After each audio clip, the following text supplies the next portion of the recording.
અરસપરસ સંતો મળ્યા ને જીવન જાગી ગયો એટલે જીવણે કીધું તરત જ સમજ્યા કે ઓહ આ તો મને ખબર નથી 52 બજારું સ્વાપટ સોગટા હે હું અને મારા પીવું બે અણવટ વિસિયા વળી પહેર્યા છે મેં અને જળહળ જોતું જલે હવે કે માય બીજું કોઈ નથી બેઠતું એ પલંગ ઉપર એ સોગટા માથે હું ને મારા પીવું બે પડ્યા છે એમ જ્યારે તમને આ વસ્તુ બે જ્યારે દેખાય છે ત્યારે તમારા ભીતરની અંદર અંજવાળું થઈ જાય છે પછી તમારે ક્યાંય ભાટકવાનું નહીં રહે એટલે ગંગામાએ ન્યાય એમ કીધું કે હે પાનભાઈ અભ્યાસ જાગ્યા પછી જ્યાં ત્યાં બહુ ભમવું નહીં અભ્યાસ જાગી ગયા પછી મેળા મંડપ કે બહુ કરવું નહીં જ્યાં ત્યાં ભમવું નહીં હે એટલે આપણા સંતોએ આપણને વાણી દ્વારા ખૂબ કીધું પણ આને દઢ રાખો એમને વાણીમાં કીધું કે મેરું તો રે ડગે જેના મંડળા ન ડગે ભલે ને ભાંગી પડે બ્રહ્માંડા હે પાનભાઈને કીધું કે હે પાનભાઈ એટલું આને મકમ રાખો કે આ બ્રહ્માંડ ભલે ભાંગી પડે પણ આ મન ન ડગવું પડે મેરું પર્વત જેવા ડગી જાય પણ આ મન ન ડગ તો બાપાએ કહળસંગ બાપાએ એવું કીધું કે હે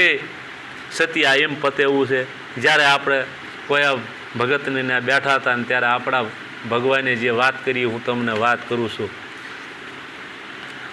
વહાં ઘટ ન ચંદ્ર કે સૂરજ વહાં ઘટ નહીં પવન કે પાણી અષ્ટકુળ પર્વત પાણી જ્યાં નહીં વેદ કે વાણી સોહમ અક્ષર કે આપે ઉપજો નુરત સુરત મારી સુનમાં સમાણી મારા સદગુરુએ મારી બાઈ પકડી મટી ઇનકી આદિ ખાણી એવું ગુરુ પ્રતાપે કહળસંગ બોલ્યા આ વસ્તુ કોક વિરલાને જડે એમ જ્યારે તમને એ ઘરની જ્યારે ખબર પડશે એટલે ન્યા મારા વાલા પીર નથી પેગમ્બર નથી શિવ નથી શક્તિ નથી ધૂપ નથી દીપ નથી સાયા વિરલ કે ખોદ લ્યો આપ શરીર જ્યારે પોતે પોતાના શરીરને તમે ખોદશો એટલે પ્રગટ પ્રકાશ તમને દેખાય છે આ સંતોએ આપણે કીધું છે કે ભાઈ તમે જ્યાં ત્યાં ભટકશો નહીં ભટકવાને બધા સંતોએ ના જ પાડીશ મારા વાલા એમ તમારી રીતે પોતે પોતાના સ્વરૂપમાં સમાય અને ગોતી લ્યો એક નહીં પણ આપણા મહાપુરુષો સંતો એવું કીધું કે તારા આત્માને ઓળખ્યા વિના આ ભવના રે ફેરા નહીં મટે તારા ભમણાને ભાંગ્યા વિના આ લખ સ્વરાશી નહીં મટે પણ ભમણું ક્યારે ભાંગે તો ન્યા કીધું કે જાતિ ભાતિ વ્રણ વિકાર ઠાકર સાકર આ બધું જ્યારે નિહરી જાય ત્યારે મટે ગળામાંથી ફાંસી અને ત્યારે મટે સ્વરાશી કે જાતિપણું જે કાઢવું ને એ ભાણભાઈ બહુ કઠિન છે અત્યારે હું આ કદાચ તમારી પાસે મારા વાલા આવીને બોલ્યો પણ જ્યારે તમે બધા આવ્યા હો ત્યારે જુઓ કે ભાઈ આ તો ઓલા પોસાભાઈ વડોદરી આવ્યા ભાણભાઈ આવ્યા અમારે ફલાણું એ શબ્દ હારી ગયા સંતોની સભામાં તો મોટો પણ જ્યારે એ બધો ઘાટ કાઢી અને જ્યારે ઈશ્વર સ્વરૂપ જોવે કે આ હા તો મારા તારણ હાર આવ્યા છે આથી હવે મારે કોઈ બીજા આવવાના નથી ત્યારે સ્વરાશી મટે નકર બટે નહીં કારણ કે આમાં તો જનક વિધિ જેવા ભૂલ ખાઈ ગયા છે મારા વાલા હે કે ભાઈ જો મળ્યું તું થોડું જાજુ સપટે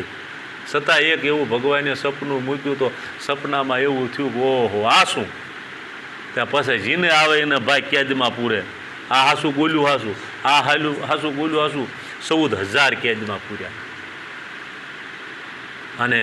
અષ્ટવંક બાપજી બજારની અંદર રમતા હતા અને પોતે એમાં કોઈ બેન દીકરી પાણી ભરીને નીર્યા અને થોડાક આ ભટકાઈ ગયા એટલે બેન એવી બોલી કે આવા મારા રોયા નબાપા ઘીરે નથી રહેતા અને અષ્ટવંકા ઘીરે આવ્યા અને એમની બાને વાત કરી માતાજીને કે હે માં હું નબાપો કઈ રીતે મને આનો જવાબ આપો કે બેટા નબાપો કોઈ ન હોય બાપ વિનાનો કોઈ હોય નહીં તો મને ફલાણે બેને આવું કીધું કે આની કે એવું નથી તો કે મારા બાપનું મને નામ આપો ત્યાં કે રવા દે બટા કઠિન છે કે એવું શું છે કે રાજા જનકને એવું ઘેલું લાગ્યું છે તો તારા પિતાને ગયા જવાબ નથી આપી ગયા એવા એને 14,000 પૂર્યા છે કોઈ એને શબ્દનો જવાબ આપતો નથી એટલે અહીંયા અષ્ટવંકા એવું કીધું કે માં મને ટિફિન કરી દે કાં તો હું મારા બાપને હથવારો કરીશ ને કાં જવાબ આપીશ એક વાત કરી અને અષ્ટવંકા નિહરી ગયા જ્યાં ગયા એટલે બાપા દરવાજે દ્વારપાળો ઊભા હતા અને કીધું કે ભાઈ કયો મારે જનકને મળવું છે એટલે હાંસી મજા કરવા માંડે, કારણ સાંભળાઓ સૂથવા વાળા હોય એને શું કહેવાય બીજું તો સાંભળા હામી નજર હોય એટલે દાંત કાઢવા માંડ્યા. એમ પણ એમાં એવા ભક્ત કોટીના આત્મા હતા, એને કીધું કે ભાઈ બ્રાહ્મણ છે, ખોળિયું છે અને એને મળવું છે તો આપણે જવામાં શું વાંધો છે. એટલે ગયા એટલે જનકને કીધું કે ભાઈ એક બ્રાહ્મણ તમને મળવા માંગે છે પણ જોયા જેવો હશે હો. એટલે જનકે કીધું કે જે હોય આવવા દો. એટલે હવળા જેમ રાજસભાની અંદર પ્રવેશ કર્યો એટલે એમના 8 વંક જોઈ અને સભા દાંત કાઢવા માંડી. એની હારું હારે જનકે હસ્યો અને શબ્દરૂપી બાણ માર્યું. બાપા સંતો પાસે શબ્દરૂપી બાણ હોય, શબ્દરૂપી બાણ માર્યું. ઓહો કે હું તો અહીં પંથ ખેડીને આવ્યો, નકામું થયું મારે એમ કે જનકનો રાજમહેલ એટલે તો દેવ દરબાર છે, પણ આ તો બધી અહીંયા સામળિયાની સભા છે. આ શબ્દ લાગ્યો ને જનક સિંહાસનમાંથી ઊભો થઈને દોડ્યો કે નહીં વળે કંઈક બીજું બોલી નાખશે તો, કે ભાઈ આ તો બધી પબ્લિક છે અને પ્રજા છે, આસુ પાછું બોલે એના બોલ્યા સામું ન જોઈશું અને હું ક્ષમા માંગુ છું. એક શબ્દના હિસાબે જનકે સિંહાસન ઉપર બેસી દીધા અને તરત રસ્તામાં કંઈ કીધું કે તું શું કરશ? આ હાસું બોલ્યું, હાસું બોલ તો તને રાતે સપનું આવ્યું અને સપનામાં તું એમ બોલ્યો કે દેજો પોસા મહારાજ,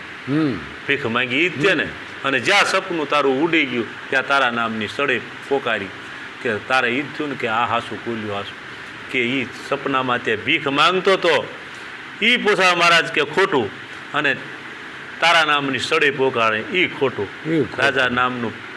પૂતળું કરીને બેઠો એ ખોટું. કીધું તું જાગી જા, તારી અંદર આત્મા પદ જે રહ્યું ને એને જાગી. એટલે ન્યા નરસિંહ મહેતાએ કીધું કે ભાઈ કાનમાં કુંડળ પહેર્યા થકી શું થાય, અંગે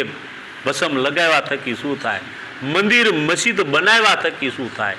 સર્વે પરપંચ પેટ ભરવાને કાજ, ભણે નરસૈયો જ્યાં સુધી આત્મ તત્વ ન સીન્યો ત્યાં સુધી બધી સાધના. એટલે આપણા મહાપુરુષો, આપણા સંતો આવા શબ્દથી જે આપણને જગાડ્યા છે એ શબ્દનું આપણે ગ્રહણ કરવાનું. એના માટે આ અરસ પરસ નિષ્કામનાએ જે તમે